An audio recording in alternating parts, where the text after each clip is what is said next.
Hi, ich bin Simon und ich möchte dir in diesem Video die Mentalitäten nach den Archetypen der Seele von Walter Hasselmann und Frank Schmollke zusammenfassen. Deine Mentalität ist deine Wahrnehmung deiner individuellen Realität. Zum besseren Verständnis des Kontextes empfehle ich dir mein Einführungsvideo in die Archetypen der Seele und Seelenlehre anzuschauen. Dort habe ich ja auch schon diese große Tabelle mit den 49 Archetypen der Seele erläutert und die Mentalitäten befinden sich auf der 6. Zeile dieser Tabelle. Die 7 Mentalitäten lauten Stoiker, Skeptiker, Zyniker, Pragmatiker, Idealist, Spiritualist und Realist.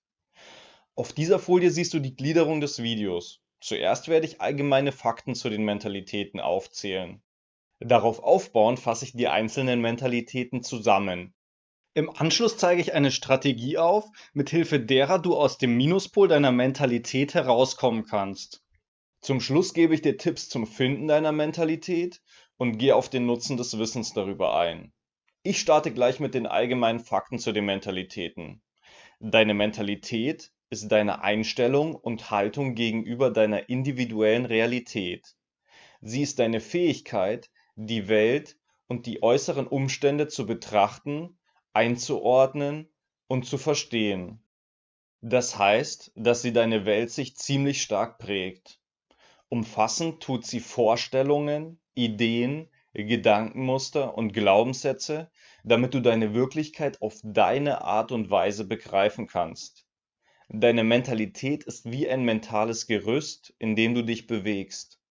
Durch sie bist du nicht gezwungen, deine Vorstellungen und Einstellungen zu häufig zu ändern.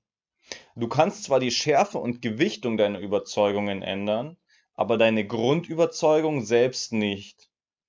Deine Mentalität gibt dir die Möglichkeit, die Vorfälle des Alltags mental zu verarbeiten.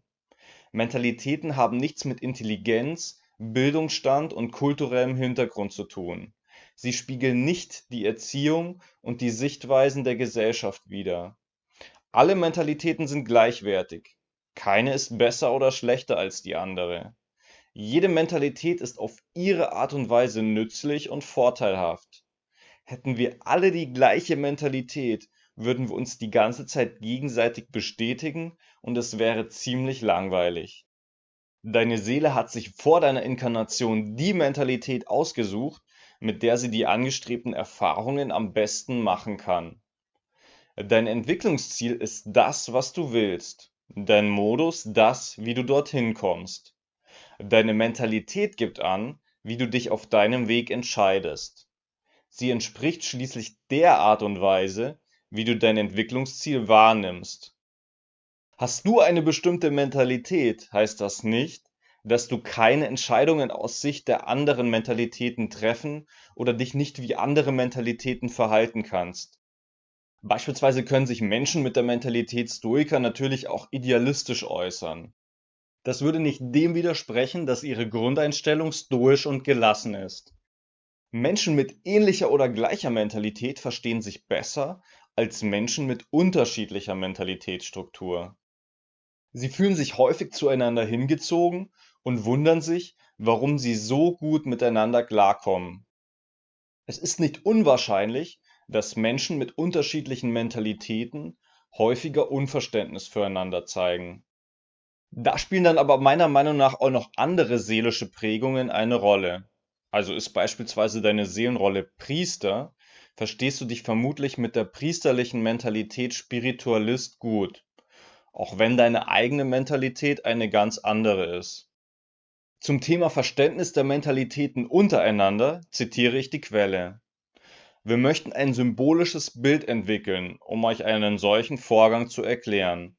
Jeder Mentalität könnte eine bestimmte geometrische Figur zugeordnet werden, zum Beispiel ein Dreieck, ein Viereck, ein Zylinder, eine Kugel, ein Kreis, eine Pyramide und so weiter.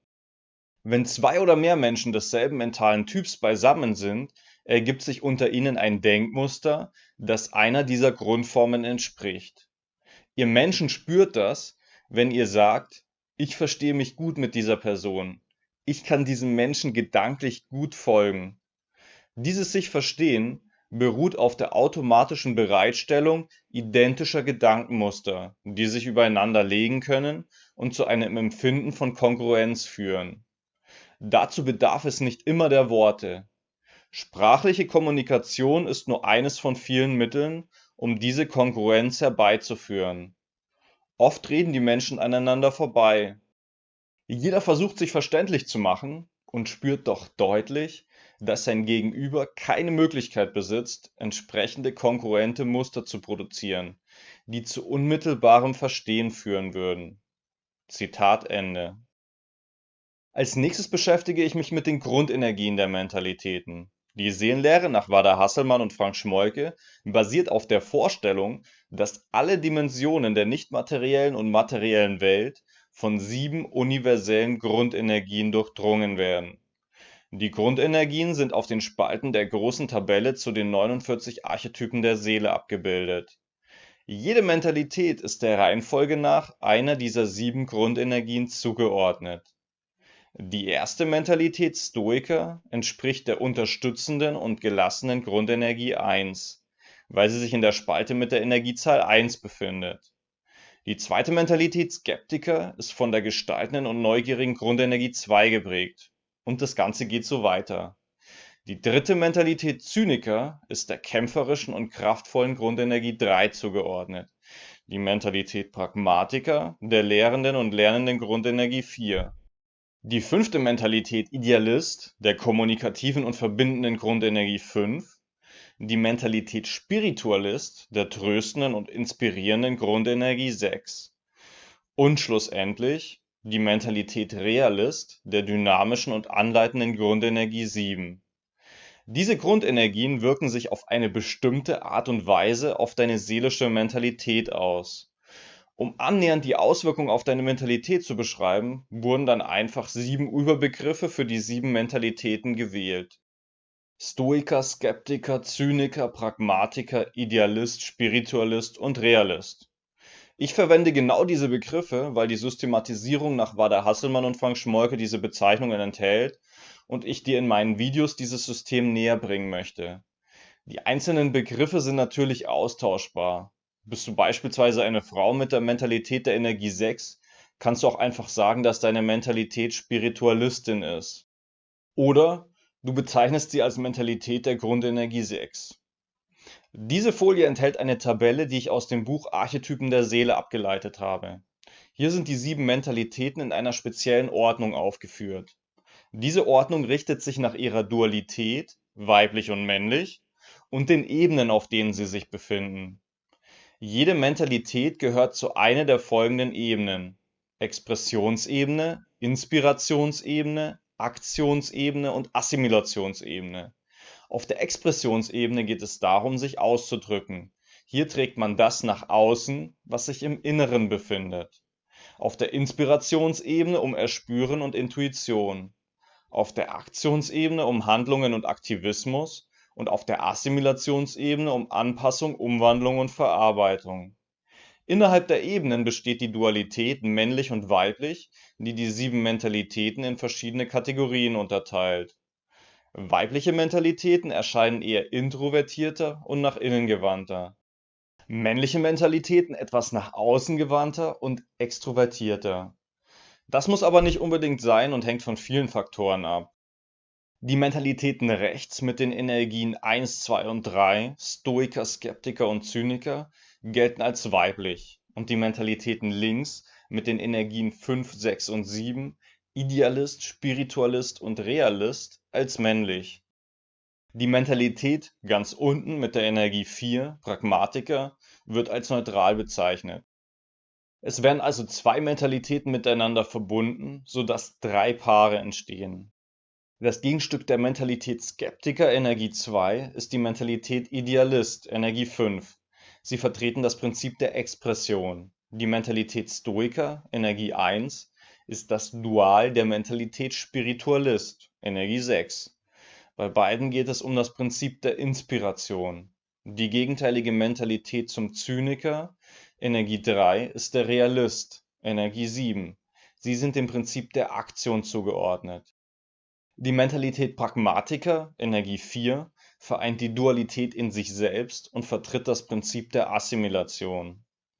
Jetzt möchte ich noch die Frage klären, was es mit dem Minus und dem Plus unter den einzelnen Mentalitäten auf sich hat.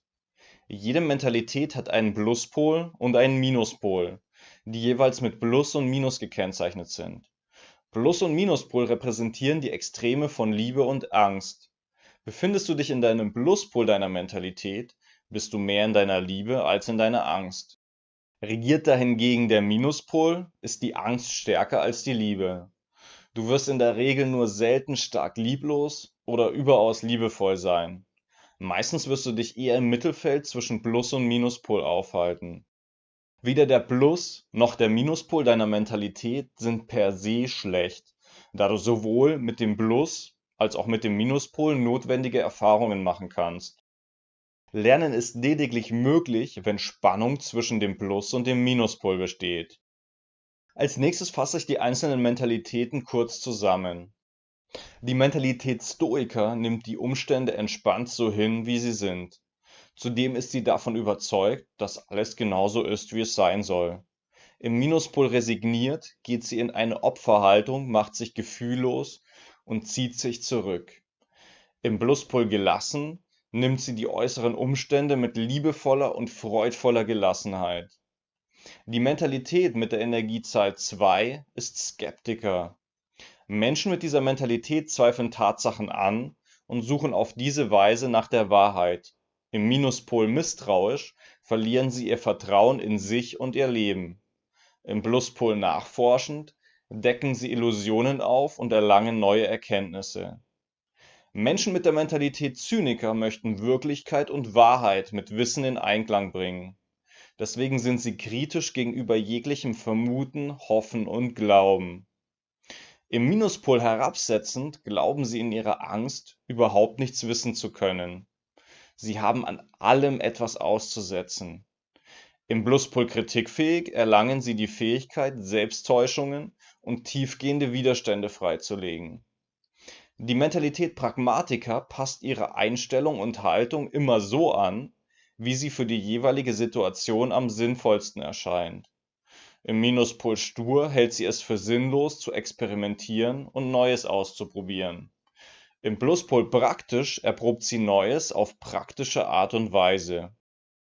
Die fünfte Mentalität ist der Idealist. Menschen mit dieser Mentalität sind mit der Realität selten zufrieden und streben danach, die äußeren Umstände zu perfektionieren.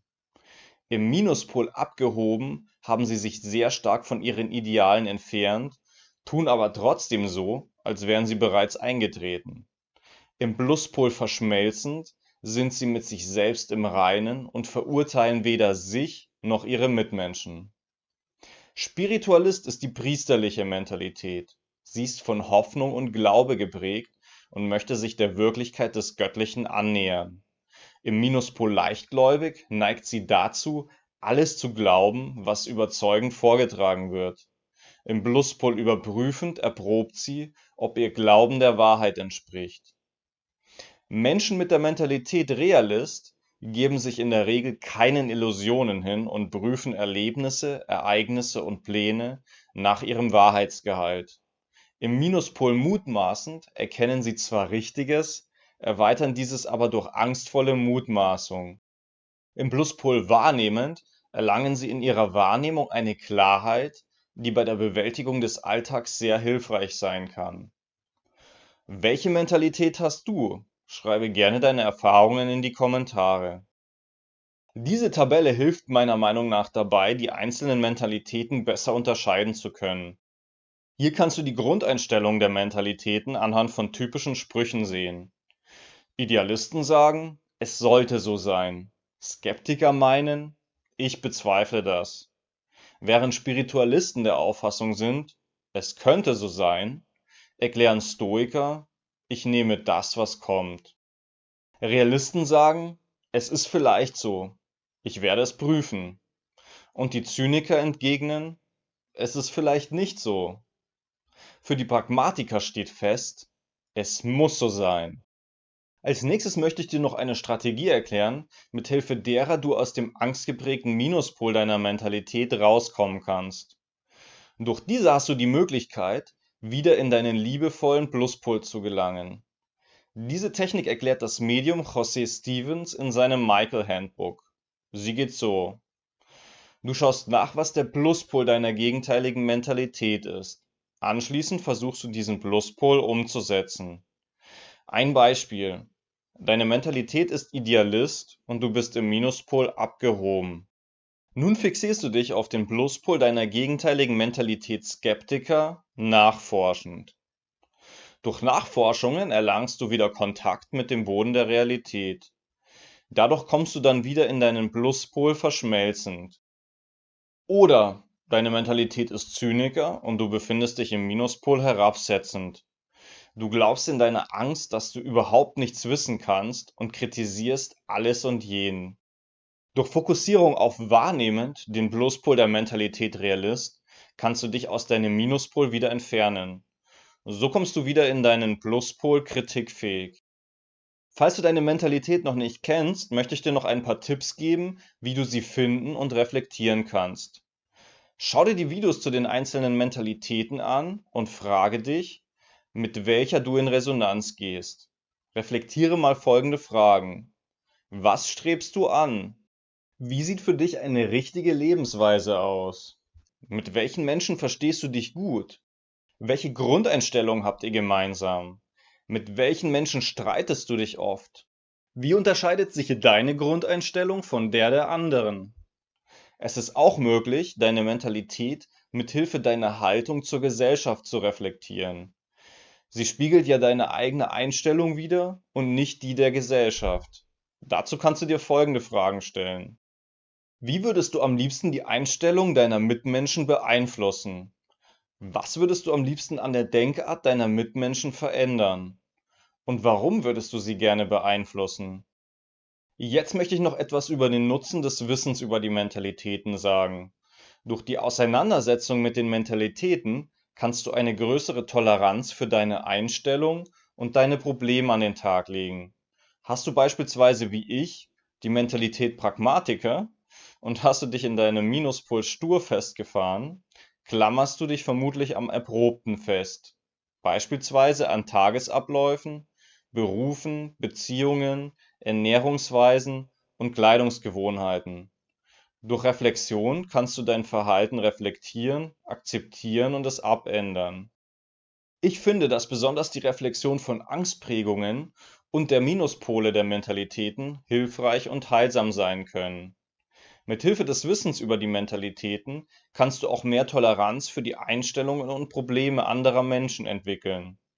Zudem kannst du dadurch auch andere Menschen in ihrer seelischen Entwicklung unterstützen.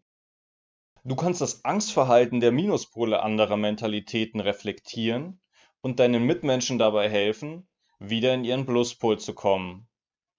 Lass mich gerne in den Kommentaren wissen, welche Mentalität du hast oder zu haben glaubst, welche Erfahrungen du bis jetzt mit deiner Mentalität oder auch anderen Mentalitäten gesammelt hast, wie du dieses Video fandest, was ich besser machen und was ich nochmal näher erläutern könnte.